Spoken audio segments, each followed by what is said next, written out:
Saat memeriksa pasien, dokter ini terkejut melihat ada kertas di dalam mulutnya. Lalu untuk memastikan, dia pamit sebentar mengambil kacamatanya. Melihat gelagat istrinya yang mencurigakan, pria ini mengancam supaya jangan berani berbuat macam-macam, apalagi mengatakan sesuatu kepada dokter itu. Di tempatnya, dokter ini bertanya apakah dia melihat kacamatanya. Asisten ini pun memberikannya, namun sebelum dia pergi, asisten bertanya penyakit apa yang dialami pasien. Tapi dokter mengatakan belum sempat memeriksanya, lalu bergegas pergi. Saat dokter tiba, dia meminta pasien membuka mulutnya. Tapi tiba-tiba asisten memanggil mengatakan ada yang menelponnya. Maka pada saat itu pasien ini mengambil spidol dari kantong dokter itu.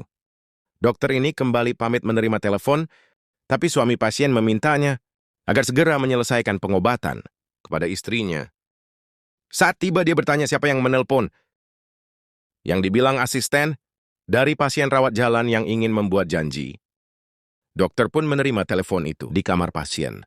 Ponsel pria ini juga berbunyi. Lalu ketika sedang asyik menelepon, pasien ini mengambil tisu, lalu menuliskan kalimat meminta tolong. Kemudian cepat-cepat dia menyembunyikannya. Setelah selesai menelepon, dokter kembali ke ruang pasien, meminta pasien membuka mulutnya, tapi pasien izin meminta air mineral, karena dirinya yang sedang haus. Pada saat pasien ini minum, dengan sengaja dia menumpahkan air minum itu ke baju dokter. Kemudian dia meminta maaf sembari mengambil tisu, memberikan kepada dokter. Saat dokter ini melihat di sana ada kalimat tolong selamatkan aku. Dan dia mulai paham, jika wanita ini benar-benar dalam bahaya, lalu meminta pasien membuka mulut sembari memberitahu suami, jika istrinya mengalami penyakit serius. Kemudian pria meminta agar dokter segera mengobati istrinya. Setelah dokter pergi, pria ini kembali mengancam istrinya karena melihat tingkahnya yang semakin berani. Saat dokter tiba, dia meminta jarum suntik untuk obat tidur. Lalu menyuruh asistennya untuk segera menelepon polisi yang kemudian buru-buru dokter ini pergi. Ketika akan menyuntik pasien, dokter ini sengaja menancapkan jarum itu ke tangan pria, lalu dokter meminta maaf karena tidak sengaja. Namun pria arogan memarahinya. Tapi tiba-tiba kepala pria itu terasa pusing. Mata berkunang-kunang hingga ia terjatuh ke lantai.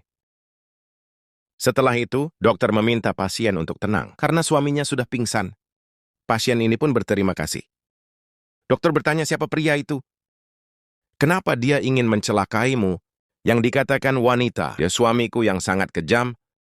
Setiap hari dia selalu melakukan KDRT kepadaku. Sekarang kamu sudah aman. Kami sudah menghubungi polisi untuk membawanya masuk ke dalam penjara. Dan polisi pun datang terima.